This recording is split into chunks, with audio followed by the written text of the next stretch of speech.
নমস্কার, কেমন আছেন সবাই? আমার প্রোফাইলে সবাইকে স্বাগত জানাই।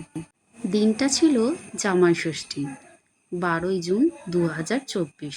সেদিন আমরা একটু সকাল সকালই বেরিয়ে গেছিলাম।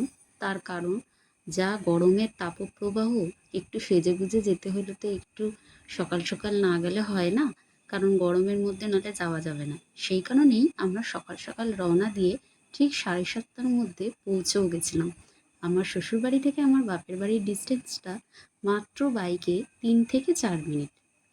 ডিস্টেন্স কম হলেও তবুও আমরা তাড়াতাড়ি গেছিলাম, যেহেতু এই জামাই ষষ্ঠীর দিন একটু সেজেগুজে না গেলে ভালো লাগে না, আর গরমের জন্যেই তাড়াতাড়ি গেছিলাম। এবার আমার মা আমাদের বরণ করে নিচ্ছে।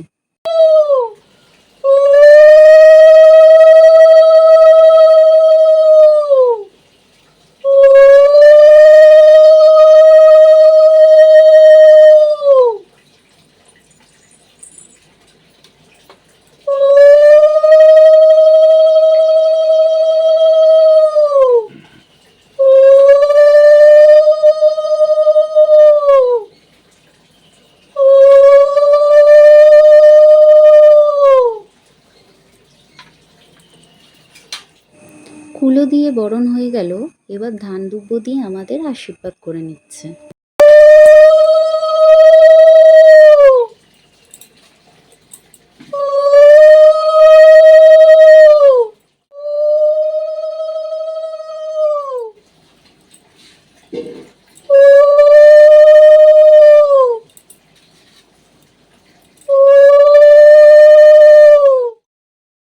এবার আমাদের ষষ্ঠী, যেহেতু জামাই ষষ্ঠী, সেই জন্য হলুদ তেলের ফোঁটা কপালে দিতে লাগে, সেটা করে দিচ্ছে।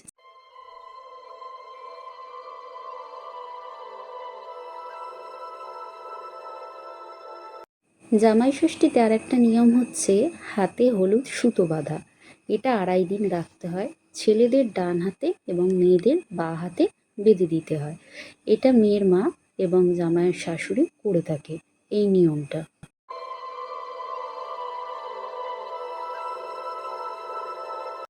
ওর হাতে সুতো বাঁধা হয়ে গেছে, তাই এবার মা আমার হাতে সুতোটা বেঁধে দিচ্ছিল।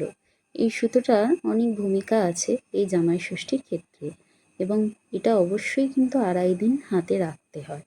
আর শনি মঙ্গল পড়লে সেক্ষেত্রে দিনটা একটু বেশি হয়ে যায়, তারপর সুতোটা জলে দিয়ে দিতে হয়।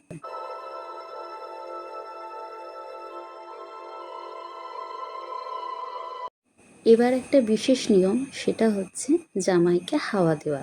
এক্ষেত্রে তাল পাতার ব্যবহারও করা যেতে পারে এবং বাঁশপাতার পাখা, যেটা যে কোনো রকমের ষষ্ঠীতে কাজে লাগে, সেটাও ব্যবহার করা যেতে পারে।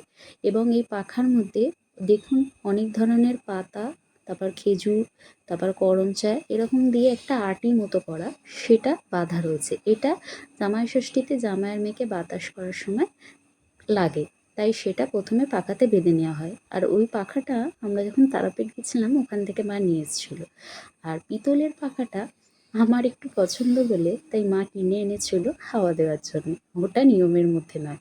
আর এবার বাটা ধান, 6টা করে ফল, 6 রকম মিষ্টি, মেয়ে ও জামাইয়ের হাতে এই বাটাটা তুলে দিতে হয়। এটা একটা বিশেষ নিয়মের মধ্যে পড়ে।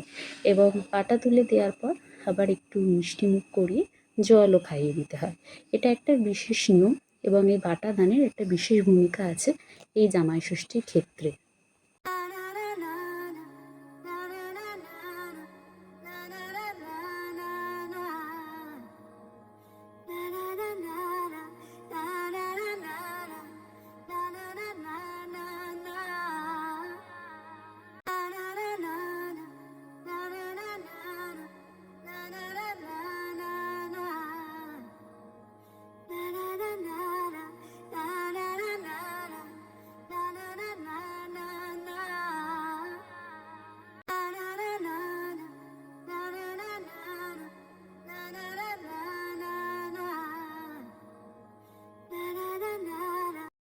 এরপর আর একটা নিয়ম হচ্ছে, এই 1টা টাকা জামাইয়ের কপালে ছুঁয়ে আর মেয়ের কপালে ছুঁয়ে মা বা শাশুড়ি যাই বলুন, সে প্রার্থনা করে ঠাকুরের কাছে যাতে তারা ভালো থাকুক, সুস্থ থাকুক। এবং এই 1টা টাকা পরে কোনো ঠাকুর মন্দিরে গিয়ে দিয়ে আসতে হয়।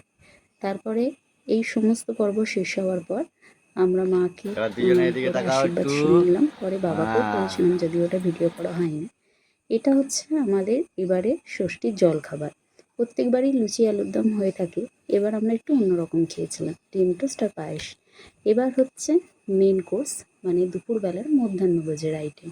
মধ্যাহ্নভোজে ছিল আলু ভাজা, পটল ভাজা, বেগুন ভাজা, কুমড়ো ভাজা, মাছের ডিমের বড়া, মাছের মাথা দিয়ে মুগ ডাল, ইলিশ মাছ ভাপা এবং ইলিশ মাছ বেগুন আলু দিয়ে ঝোল, গলদা চিংড়ির মালাইকারি, মটন কষা ইত্যাদি। জামাই এই সময় খেতে খেতেও কিন্তু শাশুড়িকে সেই পাখাটারই বাতাস করতে হয়। এই যে দেখুন আমার মা বাতাস করছে, এটাও একটা নিয়মের মধ্যে পড়ে। সন্ধ্যেবেলায় আমার হাজব্যান্ড পছন্দ করে বলে কাবাব রান্না করা হয়েছিল, ওটা সন্ধ্যেবেলা স্ন্যাক্স টাইমে খাওয়া হয়েছে। আর এটা হচ্ছে আমাদের গিফট আমার বাবার তরফ থেকে। ওই পুরো দিনটাতে আমরা খুব সুন্দর সুন্দর কয়েকটা ফটো তুলে নিয়েছিলাম, কারণ বিশেষ দিনে বিশেষ ফটো তো তুলতেই হয়। আর পুরো দিনটাই আমাদের খুবই সুন্দর এবং ভালোভাবে কেটেছে। আশা করি আপনাদের এই ব্লগটা ভালো লেগেছে। দেখা হবে কোনো এক নতুন ব্লগে। সবাই ভালো থাকবেন, সুস্থ থাকবেন। আজকের মতো এখানেই টাটা।